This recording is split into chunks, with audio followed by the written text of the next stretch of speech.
Welcome into the DGD Podcast, folks. It is the Gator Haters Ball. Oh, hate. Y'all know what it is. With that being said, as always, I'm your host, Robert Reynolds. Got my guy, Scott Green, on tonight to talk about these lousy, stinking Gators ahead of Saturday's matchup. Another matchup, Scott. Another matchup. I can't imagine being a fan of a program that thinks football has existed for 25 to 35 years. Elaborate, please. So, born into being a Georgia fan, but love that I was. My dad obviously grew up during the 80s when Georgia was the most winningest team of that decade. 1990, Spurrier comes back, and obviously being an alum and having a lot of hate for Georgia, especially due to their dominance over Florida for that long period of time, he started the domino effect of Florida actually being a good to a great to elite program. My whole contention with Florida fans is this idea of, well, yeah, Kirby's dominated us, but it hasn't been that long. And it's absolutely mind-boggling to me that they don't understand 2016 is Kirby's first year. He struggles against Nicholls State. He loses to Vanderbilt. He has to have a lot of close wins. This is his first year. It's his first time ever being a head coach. It still is his first job as a head coach. He then goes on to dominate you until 2020. 2020, Georgia is down to its last scholarship quarterback that's healthy. And before Stetson went down, Georgia's up 14-0. Okay. They're a pick away from making it a one-score, or actually not even one-score game. I believe it would have taken the lead, but if not, it would have been a one-score game. And so that was the best team they've had because they finally won the East when they're still divisions. And so, look, them getting rid of Billy, that was just ripping the Band-Aid off. I get it. They got to do that. But it's so mind-boggling to me that they think, look, in the bye week and this week, we're suddenly going to fix all this stuff. And I say the same thing for Georgia. Georgia's defense is not going to suddenly come out in the first quarter and just stomp the shit out of people. It's different. They've simplified a lot of stuff. I don't think they have the personnel in certain places. Not talent, just personnel as talented as they are, not ready for it. But this whole idea, even last year, oh, DJ doesn't go down, we win. Why? He was 6 for 6 on touchdowns and interceptions. Do you think he plays the perfect game against Georgia because he had a really nice pass to put you guys up for the first time in that rivalry in God knows how long? So, man, look, this was supposed to be the team that finally showed what Billy's been cooking down in Jacksonville for Georgia. He falls short. He gets fired after a close win. And all of a sudden, oh, everything's going to flip around. Now, look, Florida's going to play Georgia tough. I will give Florida fans credit. They played Georgia tough for a quarter and a half, 2 quarters. Then there's that one mistake, and then the dominoes fall and the better team wins. So, look, I'm not saying that Florida, you're not going to keep it close, especially against this Georgia team. This Georgia team, for some reason, likes people hang around the first half. But just remember, Georgia's a program that has the most winningest decade in the SEC. I think they're tied for another decade. And the only reason that they're not the most winningest of last decade is because the greatest coach of all time, the former employer of Kirby Smart, was there as well. And so this idea that Georgia's not going to play Florida just as hard and as fast as Florida's going to want to play Georgia, you got to remember, Kirby hates your fucking guts. And this team understands that they're not good enough to play around with everyone. That Ole Miss game will wake up some of those players. I guarantee it.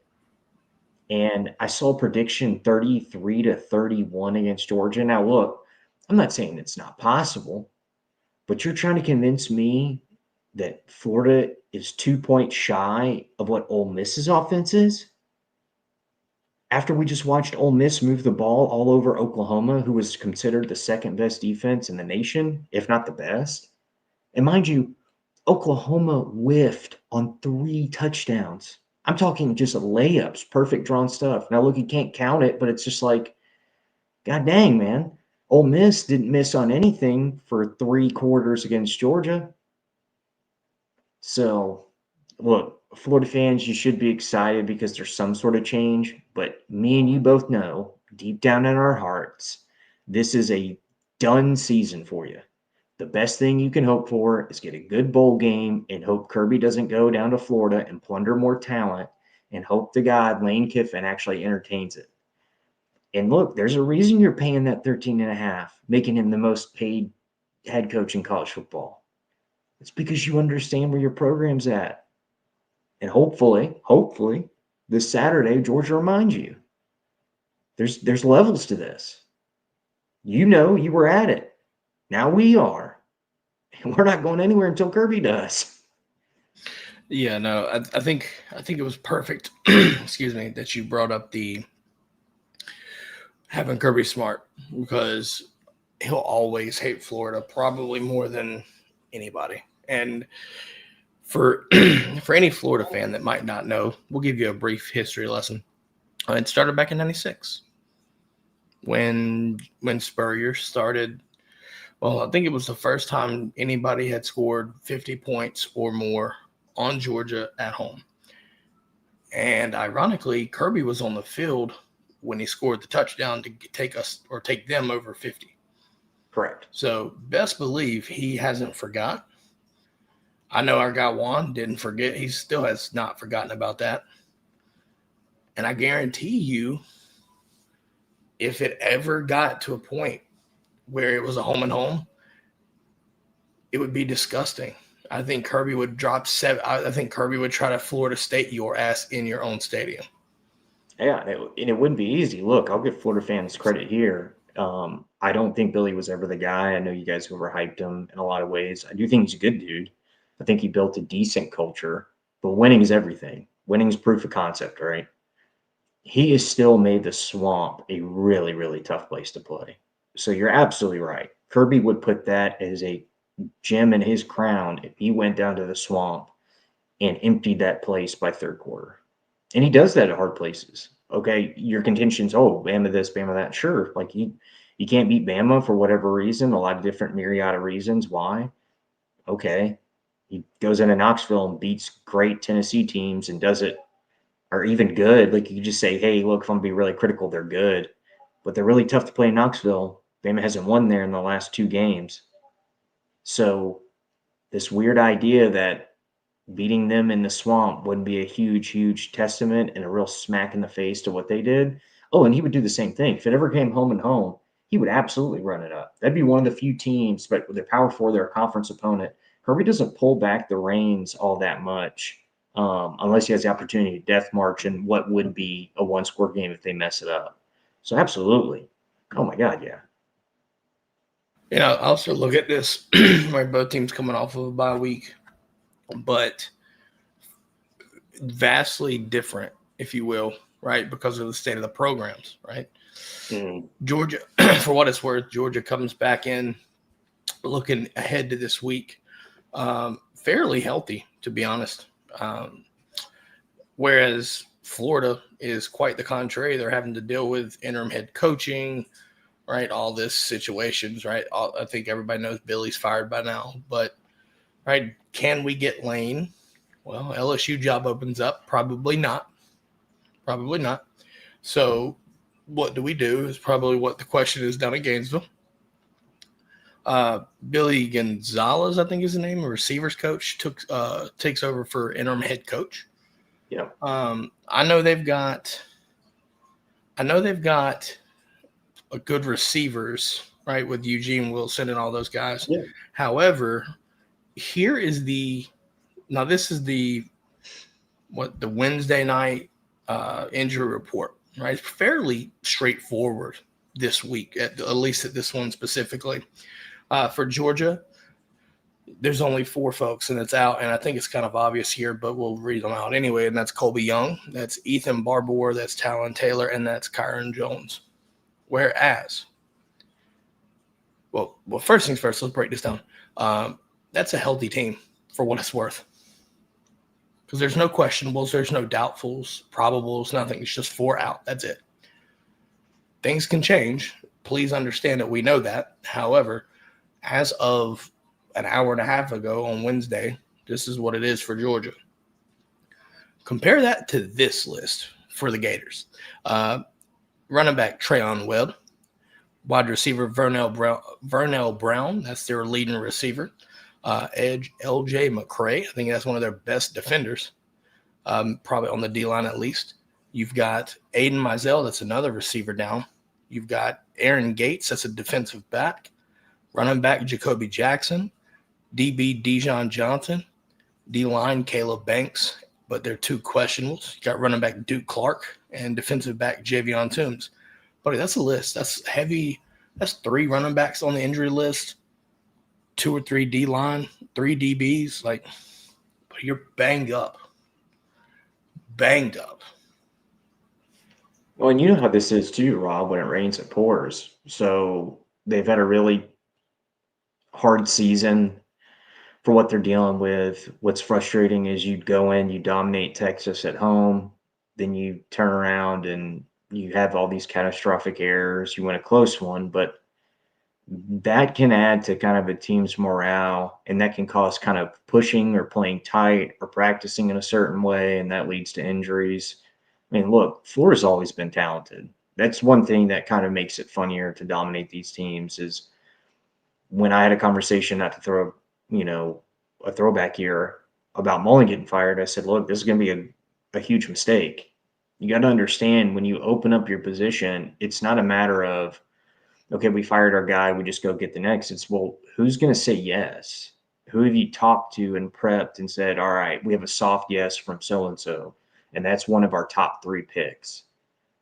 It's not the case here. You opened up the carousel, and your number one, everyone's number one who's open is Elaine, hoping to pull him away from Ole Miss. Well, I can't say with 100% certainty he's not going to stay at Ole Miss. Not a diss to Ole Miss, but Florida and LSU are better programs overall in terms of established 10-win seasons is kind of the A- result of their seasons. LSU especially, Lane wouldn't have to heavy high school recruit because it's automatic in Louisiana and East Texas. I mean, LSU wakes up knowing they're going to get a top 5, top 8 class. It is what it is. And of that class, there's going to be some absolutely outstanding players. Florida, look, you're in one of the most talent-rich states. It's a larger population than Georgia. Georgia's a denser, talent-rich state, meaning population-wise, it's the most talented. Florida has a larger population and has, therefore, more talented players to pull from. And Florida's a respectable logo. Like, these guys, grew up understanding the Urban Meyers. But that's now kind of become more myth and legend because it's been so far. And that's the thing, us older fans, we got to remember, look, these freshmen, sophomore, juniors, Georgia's had a whole class that beat you. So there's people coming in that haven't seen outside the COVID pandemic year, like haven't seen Florida beat Georgia. And look, that adds up. Like, again, I'm not under this weird assumption that Georgia blows Florida out. I'm not under the assumption that I'm not going to be nail biting during the game because teams like this, they're tired of losing and they don't want to wait till Kirby retires to beat them. So I think with all those things, put together, all those outside pressures, that injury list adding up, like that all weighs down on a team. So that's the thing to think about is I think the injury list is kind of a combination of, okay, the season didn't go well, people are pressing, that happens, and then it gets injured. And look, there's 4 or 5 really important names on that list. I mean, if it was, I'm not going to look, Colby Young's a huge loss. I think Noah Thomas is going to do good things for us now to fill that role because he has to, or I hope he does. I hope he proves me right.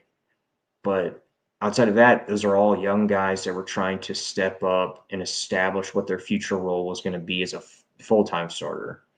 Here for Florida, it's like, okay, that's weapon 1. Banks, huge loss. One of your best defensive players, like you said, and now you're really thin at running back. And so what does your game plan look like? Is DJ able to change the game plan? Because I really don't think you want to change much. Like, say you come in this game and you're like, oh, man, I want to go from algebra to calculus. Well, now you can already have a guy mentally who's trying to find his rhythm in DJ, turn around, and now you're adding more weight on his shoulders. I mean, it wouldn't surprise me he makes some great plays because Georgia doesn't have a pass rush. I hope I'm wrong. I hope Cole stays out in the Ghost 9 and absolutely eats people alive. But until I see it, I won't believe it. But that injury list is not what you want to see on a Wednesday, especially dealing with all the coaching stuff. And coaching change, you know this, Rob, can go one of two directions. Either they're like Cadillac Williams with Auburn, where, yeah, they didn't win every single game, but they played you tough. They played like they could have played all season. Or it goes in the opposite direction, where people are already getting calls from their agents saying, hey, look, Georgia's calling, Bama's calling, you know, Tennessee, whoever. You want to entertain it? And look, Oh, I guarantee that's happening. There's a yeah, couple players I know that's I guarantee they're getting calls. Agents are, I suppose. Like, especially the ones that Georgia lost late. Like, we're real notorious for that. Like, if we lost a recruit late, we don't trash them out and burn the bridge. Like, yeah, we for understand it's sure. part of the business. But yeah, that injury list is not what you want to see on a Wednesday. And I That's bring right. up the Mullen stuff and everything is like, I don't want to say Mullen had tons more talent than Billy did. And that's my whole thing. Is like, No, they just it's not had more. I talent, think they had an efficient offense, though. Like they had an right? explosive offense. Like, and to give some credit here, they've got the players now. Like Yeah, they they've should got have been at they've least got in the they playoff have the talk. ability to be explosive and can be dangerous. But for one way or another, it's just like this team is just either undisciplined as hell or something. But it's always something. And Yeah. and I'm here to let you know that I don't give a fuck. I really don't. Oh no, I'm happy for it. Don't I care. wish them all the misery in the world. I hope when they show up Saturday that the locker room doesn't have working AC and that they can't, all their balls are deflated. I don't give a crap. Like I don't want anything good to happen to them on this Saturday. And look, like I said, it wouldn't surprise me if Florida plays Georgia really, really close, and then that one catastrophic error, because it happens. Like the only time it really doesn't is when you have two Titans on the field, and that one catastrophic error only happens for one team. But there's going to be something that happens, and it's how Florida reacts, because that's the way it's been. I mean, 2021, Georgia was 20 times the team Florida was. Florida's playing Georgia close, and then within like 3 or 4 minutes of actual game time, Georgia flips it and scores 3 times on you. So, yeah, and that's not going to surprise me if something explosive like that happens. My whole hope as a Georgia fan going into all this is that Georgia being healthy on the offensive line finally gets their third week. We've only had 3 this entire season where Georgia's had the same 5 guys on the offensive line start and play. So if this is the third and Georgia's figured out its rotation, that offense keeps it going. Because if we're going to be, it sounds crazy, we're going to be an offensive-led football team if Georgia wants to make a legitimate shot to run deep into the playoffs. I think this is a playoff caliber team. Florida should have been a playoff caliber team. And hear me out. Florida's schedule is absolutely insane. It is one of the worst gauntlets I've ever seen, and I'm so glad Florida is the one who got it, because they would have been one of the few 9-3 teams that no one would have kept out. Because if they win 9 games, they've had to beat a combination of Texas, Georgia, LSU, like premier programs. So, as we welcome in Mr. Keon himself, Keon, how are you doing, sir? Doing good. Just got my new Georgia jacket. Ooh, nice. Courtesy of Instagram. Who would have thought? All right, that's interesting enough, I suppose. The IG done did that. Keon, we were just talking about Florida and how we hope all the bad thing in life happened to them and nobody else. I hate your guts because this is a Gators ball. It just is. I hope they go to work and no one else is there because they didn't get the memo. I hope that happens. I just do. I hope they're always left with only 3 miles left in the gas tank, and the nearest gas station is 5 miles away. I hope Lane doesn't return any of their calls. You know what I hope? You know what I hope? I hope Lane screenshots every single missed call he gets. Post it. He would do it too. Don't call me no more and don't text me no more. Oh, who knows that shit? I mean, Right. And that's the thing, Keon. What I was telling Rob is it's so funny to hear these fan bases have a coach that's actually the right answer, even though he's got issues like Dan was, and the fan automatically think, look, we're Florida. Look, we're Auburn. All right. When we make that hire, we could do better than Gus or better than Mullen. It's like, in what world do you live in? And the thing is, like, going to their coaching hire, what coach wants to walk in where the AD and president and everything had fluctuated and that locked in Billy probably longer than they wanted? Obviously they're going to get poached like crazy, like hell. Like Georgia's got 3 or 4 guys on that roster that were last minute flips. You don't think Kirby's recruiting them after this game? And like I was telling Rob, look, having an interim coach can go one of two ways. I have not seen the middle. It's Cadillac Williams, where the guys that die hard, the team plays hard around them. They play harder, but they're not that much better of a team. They just play like they could have been playing. Or it goes the opposite, where a couple of wrong things happen and the team's like, what the hell are we playing for? Like, season's over. So we'll see. I mean, I like that injury report, though. I mean, I hate it for any player to be hurt, but man, I'm glad it's a library list for Florida. So that is the permanent, like, these guys are not playing list. Correct. Yep. You have to officially put out a list and report to the SEC, and you can't play the Kirby game where you'd say day to day, day to day, day to day. You can't do the questionable. There's easily 10 people on that list for them. And we're talking real deal decision maker. Well, I won't say decision maker, but game changer guys that are on that list. Like, and you look at Georgia. We just went over it, buddy. There's some big names, Keon. I know you just popped in. You ready for it? Yeah. Vernell Brown, Trayon Webb, LJ McCray, Aiden Mizell. That's just a couple. Caleb Banks, Jacoby Jackson, Dijon Johnson. If you name them, most of them, but not all. Yeah, there's some big names there. Yeah, I mean, that's the biggest thing that I look at right now is the guys that they're missing. I think that's going to be a real big. And then also, I don't know if y'all discussed this, but I just want to say this to the Florida fans that genuinely believe that you're about to get Lane Kiffin when LSU just became open, of all places. I don't even think he goes to LSU, to be all the way honest. I think he stays right where he's at. But in a world where it's like, okay, Lane Kiffin is leaving and LSU just became open, you think you're still getting Lane Kiffin? You don't think Lane Kiffin looks at that and say, hey, guys, I'm at if I go to LSU, that's immediately one of the premier brands in the conference. Can't even argue it. Don't even try. This is a school where if I can just lock in on my state, which, keep in mind, I think LSU, out of like the top 150 kids, I think they got 40 of them in the 2027 cycle. So you're talking about that as well. If you can come in and just lock in on home base, I mean, yeah, recruiting's damn near done. Like, well, that's the thing about LSU that's scary. That's what I told people. Look, 2 of their 3 title coaches were not even good coaches.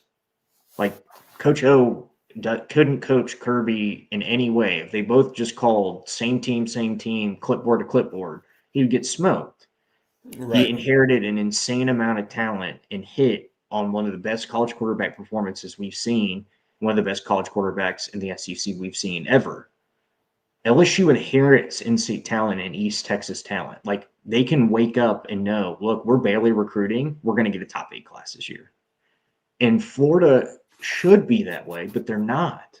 And like you said, the only appeal Florida has over LSU is the rumored money. And you know how that goes with On3. Somebody tells somebody and they say, oh, Florida's going to offer 13.5. So you're telling me you're going to make him one of the highest paid, if not the highest paid coach in college football. You're that desperate, because that's the thing. Look, guarantee it however you want. I'm not saying Florida's poor. I'm just saying, look, this attrition builds up over time where you're not now paying one coach, you're paying three. Call Auburn. Ask them in Toomer's Corner how that feels. Get it. I get it. Florida, y'all think y'all have money. But let's just talk about current athletes in the NFL. Joe Burrow just got an extension. Justin Jefferson just got an extension. Jamar Chase just got an extension. Between those three guys alone, we're not even going to bring in Shaq. We're not going to talk about Ray. We're not even going to talk about Canes, which, shout out, sponsor show. We're not even going to bring in those. We're not even going to bring in that in there, right? Shout outs, Bojangles. Just thinking about the on-site money that they have from the guys that they just won their last national championship with, who've gotten NFL contract extensions. Shout outs Derek Stingley as well, who also just got an extension not too long ago. If those four guys could come together and say, hey, we're just gonna, if we got $100 million, right, we'll just throw LSU 10, maybe 5. You're looking at $20 million between those guys, if those are the numbers. I'm not saying they are, because Lord knows Joe Burrow. I don't know if you know this, Scott. I know you don't have an NFL team, but quarterbacks getting paid $50 million plus, okay, per year. So, right, okay. That's absurd, but also at the same time, I don't even know how to explain it. Yeah. Well, that's the thing about LSU too. So I'm like you. This guaranteed idea that Lane walks from Ole Miss is not.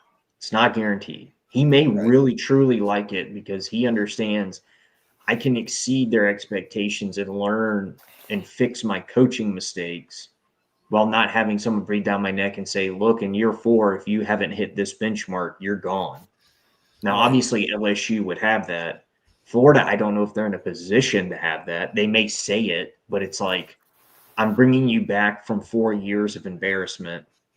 But between the two, LSU's clearly the answer because, what's the disappointment? They win 8-9 games consistently, and they have the best inherent talent retention of the state, and they can go into Texas and recruit. And here's the other thing. Let's just say Lane continues to be an above average high school recruiter, right? But he keeps guys that have those relationships through the state. So LSU keeps churning along there.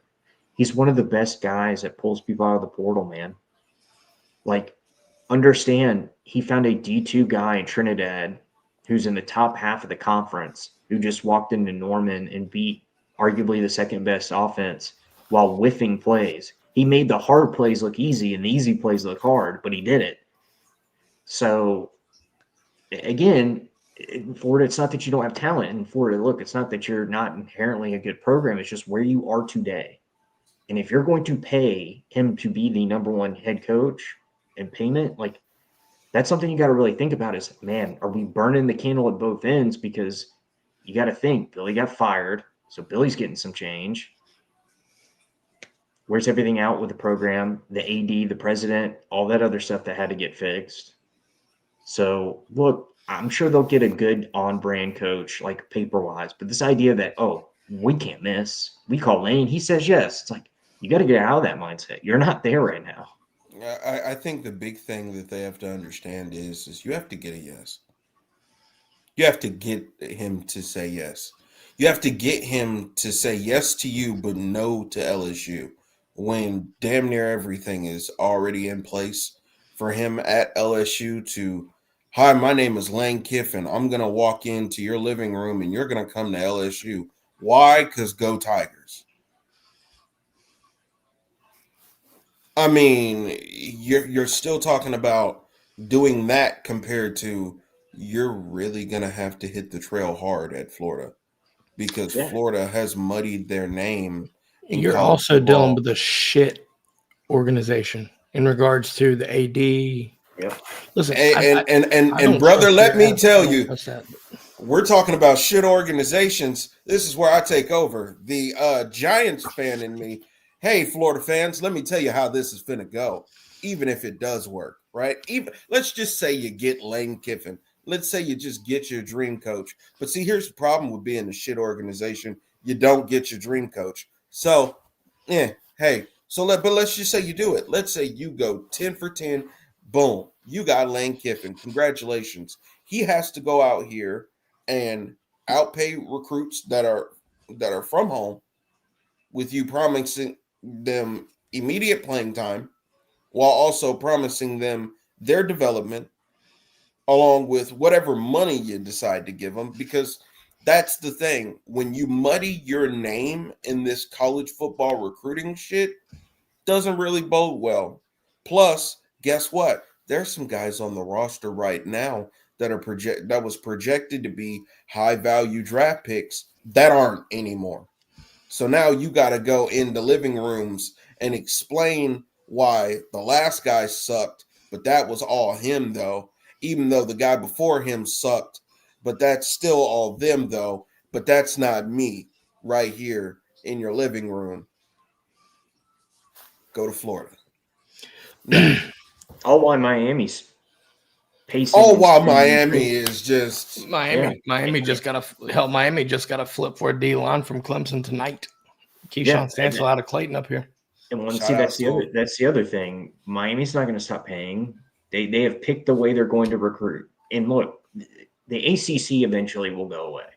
The ACC did a great job buying itself some time with moving some money around and paying the big dogs that subsidize the conference, even though one of the big dogs isn't so big anymore. I'm sorry to say, Clemson, I hate it for you, but you guys are not that. But Miami can foreseeably, if they don't screw it up, dominate that conference. Right. Like, it is an easy look. We're building our reputation. We're winning 9 to 10 games.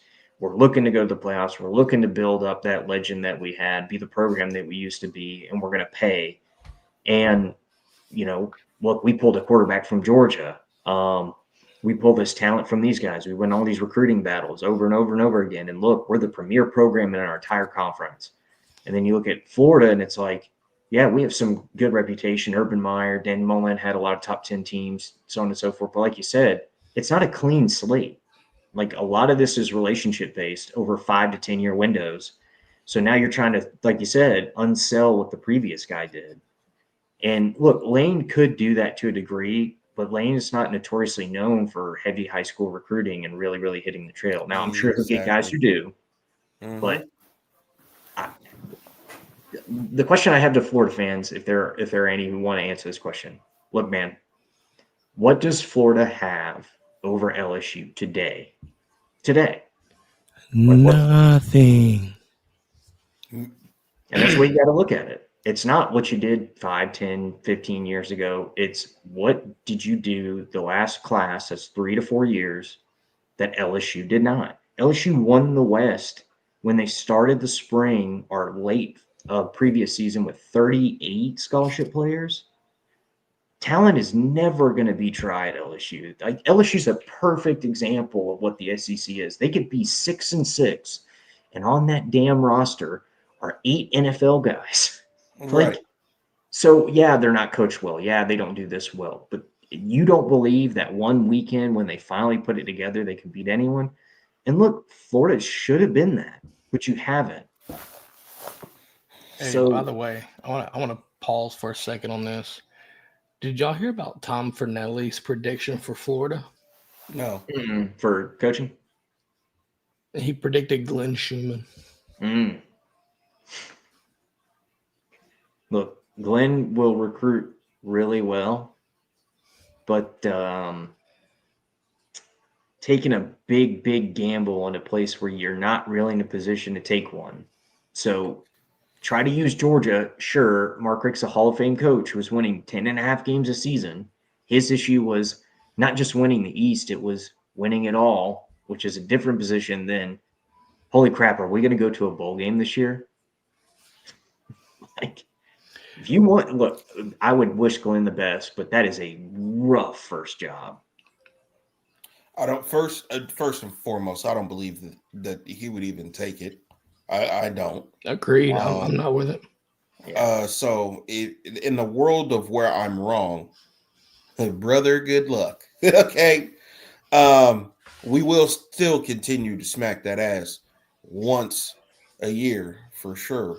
But Well, well, at least once, because there's always recruiting as well. oh well, yeah, at least once a year.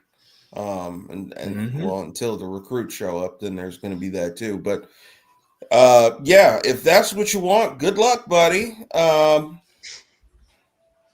Bye. Have a wonderful time. I mean, Well, shit.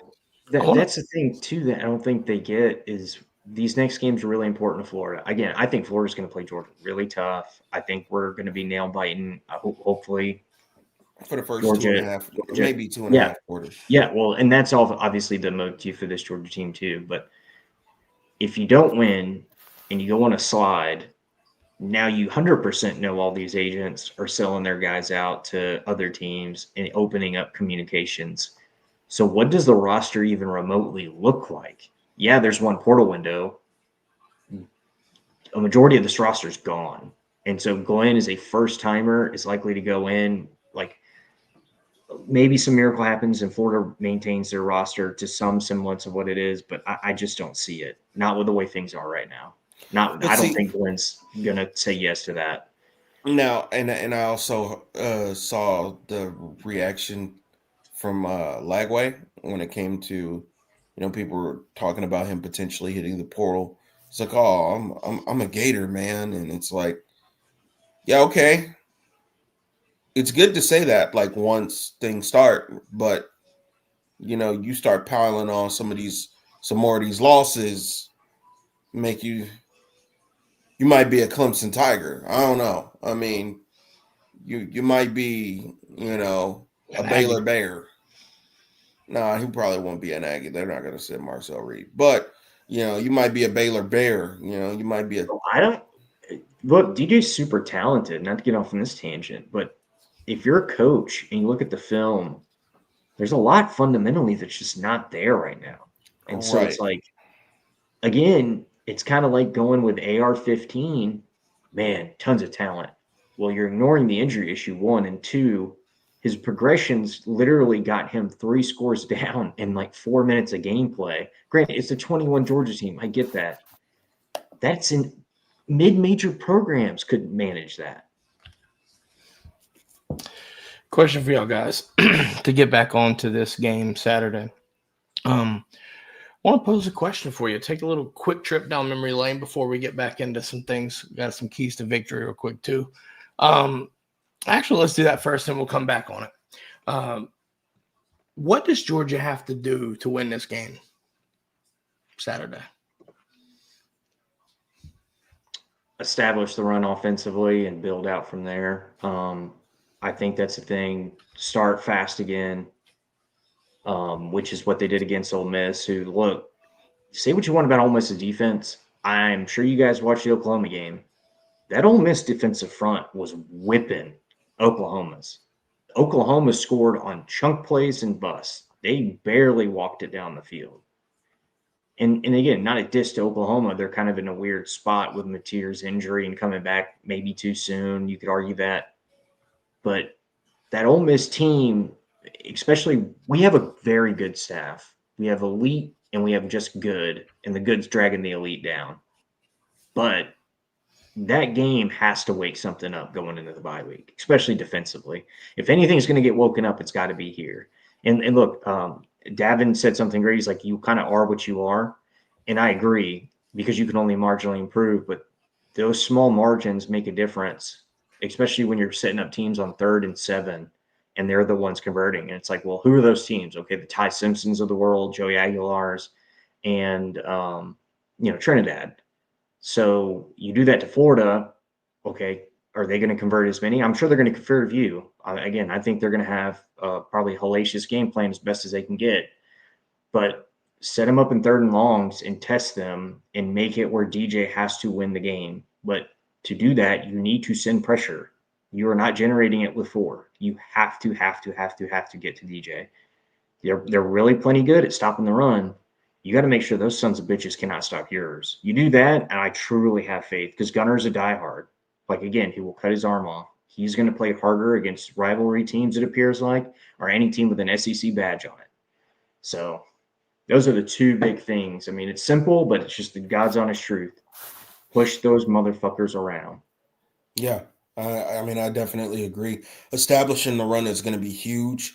I think another thing for me is you got to get the tight ends active. Got to get them involved. Oscar Delp, we got to see it. We got to see it for another week. We got to see it. But you got to get the tight ends involved. Yet again, you got to be able to you have to be able to run the ball. But on the defensive side, we need that intensity. That second half intensity that we've been showing all year long, that needs to stretch. But I definitely agree. You do need to send some blitzes just to get him uncomfortable. And I think a perfect guy to send on a couple of blitzes to go get Lagway is no one other than Justin Williams. I mean, when you've seen the tape before he even got here. You've seen him be able to get to Lagway before he even stepped a foot on campus as a student. So restore the feeling. Send the heat. Keon, if I had it my way and things could be true, I'd put Coach David Hill in there. Tell him to go get after him. I know y'all saw that video. Nah, he might be the power back of the team. I ain't even gonna lie. Just behind you, he ran that 40. Hey, Coach Hill, you're moving, buddy. I saw that. Man, I saw that. Yes, sweat equity check, man. I'd be sweating like crazy too. You're right. But all right, guys, here's the thing. Last thing, Rock, is I agree with the blitz packages, but someone I would like to put out is Jonel Aguero. I think what Georgia can do is set up guys real outside and trick offensive lines that have either struggled or they're just average or good, and really manipulate the coverages to make it hard for DJ to understand what he's seeing and that tiny delay. Because, I mean, I think Jonel Aguero is going to take someone's soul. He's going to Shang Tsung someone this season, legitimately, the right way between the whistles. But I think he's going to hit someone so damn hard, you know for a fact their soul left their body for a period of time. I guess it's my time to do the keys to victory. All right, here's what Georgia's got to do to win Saturday. And I'm going to sum it up in 4 words. Have a safe flight. Just show the fuck up. I think you'll beat the shit out of them anyway. I think you win. Just show up. Make it safe. Serious. Y'all talking too analytical. Just go up there, fuck them motherfuckers, and beat them. Simple enough. I mean, we're finally getting the right personnel, it seems like. Because, I mean, you know what, though? Again, Davin kept pointing at, we get trapped in this 5-star. I mean, you saw what that fourth quarter against Ole Miss looked like, and you ain't telling me Florida's offense coming out looking like Ole Miss's did. So take that fucking momentum. In all seriousness, though, right? In all seriousness, that still stands for 1. But 2, 4 more words. Take the ball away. Create turnovers. You win that game easily if you create turnovers, whether it be forced fumble, strip sacks, or picks, right? Give me a Dalen Everett pick, by the way. I'd love to see that. I think it will happen. You know what? Give me an Ellis Robinson pick. Bounce back pick? Yeah.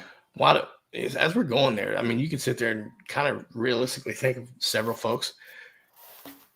Why do I get this feeling KJ Bolden will get a pick? Yeah.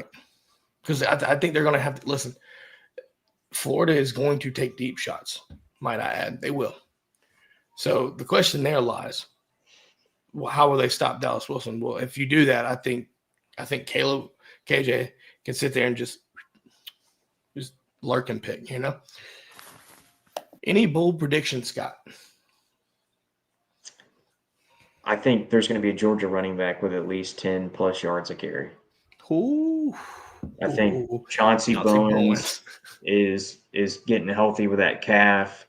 It could be Nate continuing to bounce back, getting those dirty yards. But Nate, to me, is more of a 5 to 6 yard per carry guy that you're hoping can bust one. And look, Georgia's really close. I mean, they're really, really, really close to having like 4 or 5 explosive run plays every game. And if you can get Florida, down a little bit mentally, that's where those start really showing up. So that's what I would say. Georgia has 10 yards per carry, and I'm hoping Georgia keeps them under 100 yards rushing of the game. But listen, I myself hate the Gators, but Jaden Ball is a damn good running back that they've got. He's so good. Yeah. Just gonna leave that there. Let's do a quick. I want to do a quick trip down memory lane. Scott, I'm gonna let you go first. What is your favorite cocktail party moment?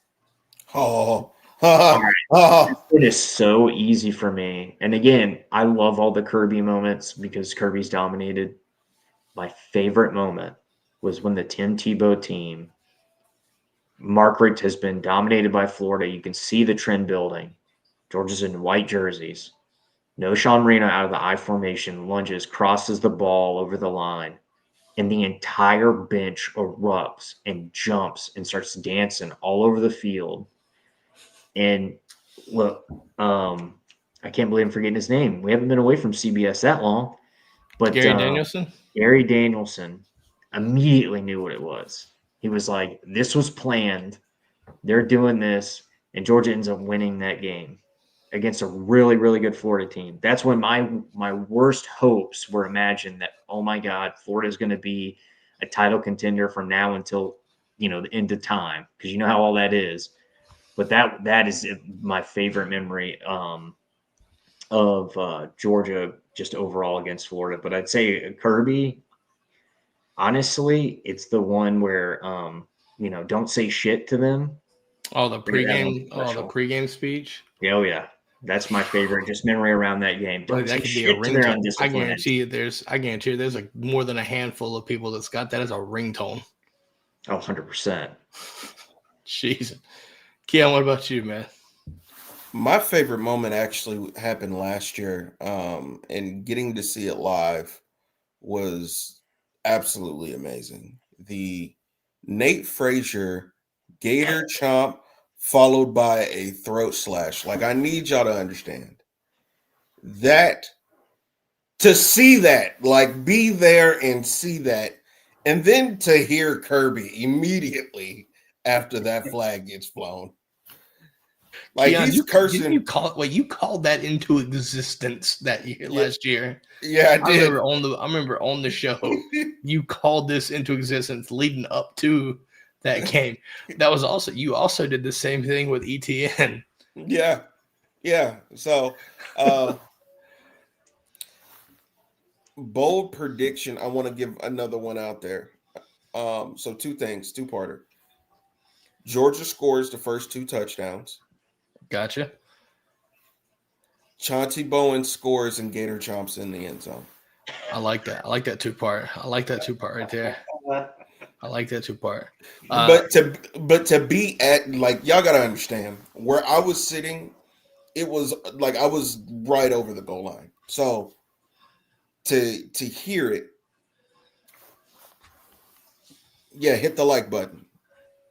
Shout out Rashay. But to be there and to witness the Gator chomp, throat slash, and then to just hear Kirby just dog cursing this man, I'm like, oh fuck, this is way worse in person. But yeah, no, that was amazing and hilarious, all at once. How is it? How is it in Jacksonville? I'm gonna be honest with you, Ken. I'm a bad Georgia fan because I've never been down there. I just ain't got the money to go down to Jacksonville. I'd be broke. God. Brother, I'm not gonna lie to you. That stadium is a toilet bowl, and not even a clean one. Like, it's when they say that they're getting renovation, it's desperate. It's needed. I was about to say it desperately. Gotcha. Desperately. At least, it makes sense because Jacksonville's been playing in there since its initiation. Question. So in Jacksonville, for those who have never gone, whether it be for you guys or for people listening, right? You have open containers and all that in Jacksonville during the time frame of the cocktail party. And I know that they're moving this. So I know there's going to be a year where I don't know if it's next year or the year after, where it's going to, because I know we're going, there's going to be next year. Tampa. It's next year. Tampa. Next year. 27 should be Atlanta. Okay, so when they move this, is that rule still going to apply? I doubt it. It's probably it's based on the local municipality, boss man. That's the thing. Do they want to deal with it? Florida just means more in Florida. Now, I could see in Florida, yes, like in Tampa. Buddy, Georgia yes. State Police will have a goddamn quota a day and a half. Man, like they'd meet their quota in 2 days at the cocktail party. But to be fair, Keon, they've needed those drinks for the last decade.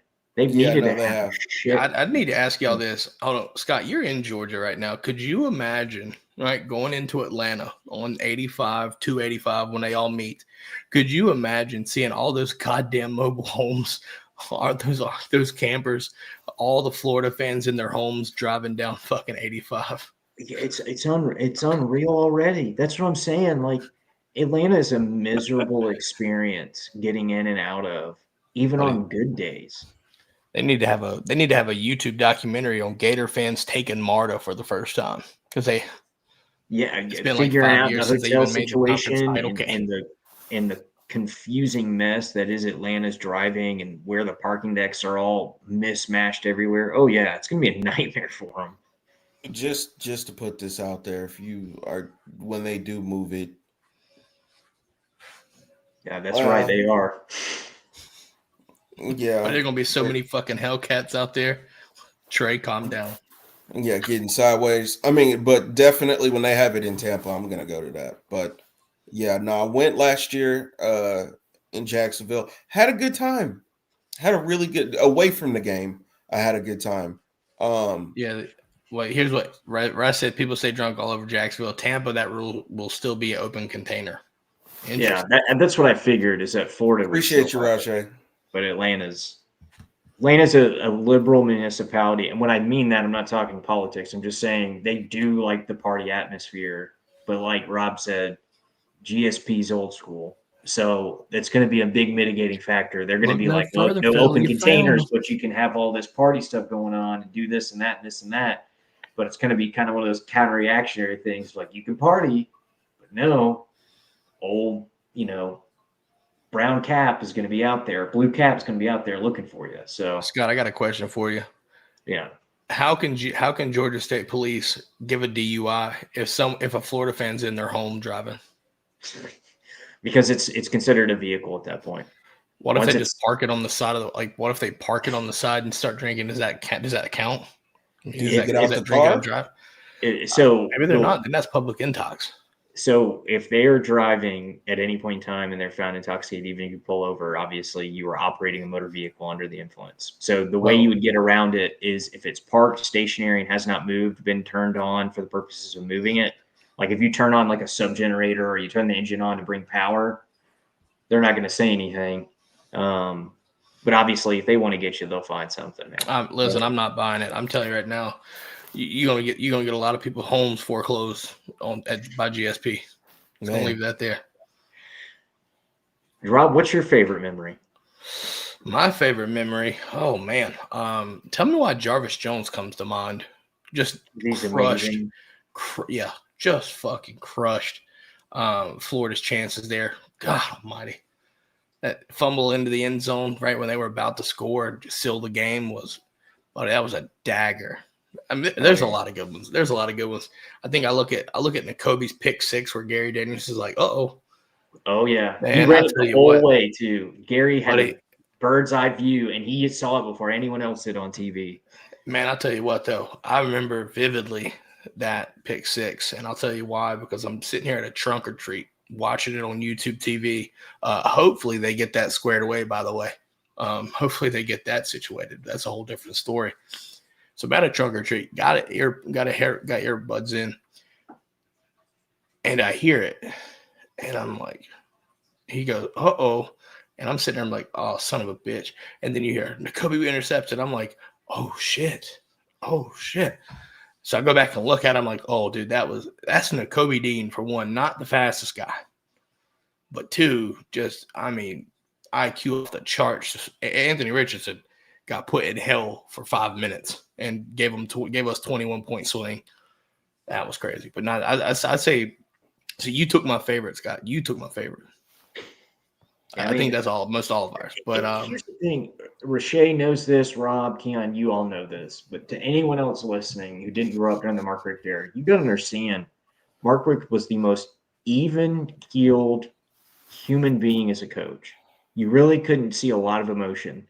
For him to make that decision was just so out of the blue and out of the ordinary. It was jarring in a good way. Right. It was like, finally, these guys are not going to play scared against them. Yeah, Raz got a good one. He said 97 is his favorite memory beating Florida. Kirby had 2 picks, and Hines Ward and Champ Bailey got the dub versus Florida the first time since '89. Yeah, no, if you go back through that history, there's like a chart of all the ones, right? Georgia owns the rivalry, right, from the series perspective numerically. But yeah, like that 90 through but it was rough. It was 90 rough. through 2020. 90 through like 2007, 2008 was rough. No, I mean even more than that. They still were beating us during Mark's whole tenure. I would say probably 2015. Like 2016 you can add because they won, but that's kind of like okay, new coach, you know what it is. But yeah, the 90s for Georgia was one of the most brutal runs I've ever seen. But Georgia had great players. That's what made it so frustrating. It's literally kind of reminiscent of like your Bama, Tennessee, right, where they had 15 straight, right, before that loss. Kind of similar to that, where we were able to pull that 97 win, because I think it would have been like 13 14 had they won. It would have been 14 straight, which is just disgusting to think about. I'm gonna be honest. Like, people ask me like, what is like my favorite rivalry, and honestly, it is this one. It is the cocktail party. I mean, just like, so I'm 30, right? Just turned 30 this year. Young buck. And even then, appreciate it. Even then, I'll just never forget those gruesome losses that we took just from Florida alone when it came to Tim T. Like, I'll never forget the Tim Tebow era. No. I absolutely hated it. So it's like all of these wins, like Georgia fans, especially if you're in your early 30s, your late 20s, don't take these wins against these guys for granted at all, because there's a lot of us, and even people older than me, that truly remember a time frame where Florida was absolutely kicking our shit in. Oh, it's a whole generation.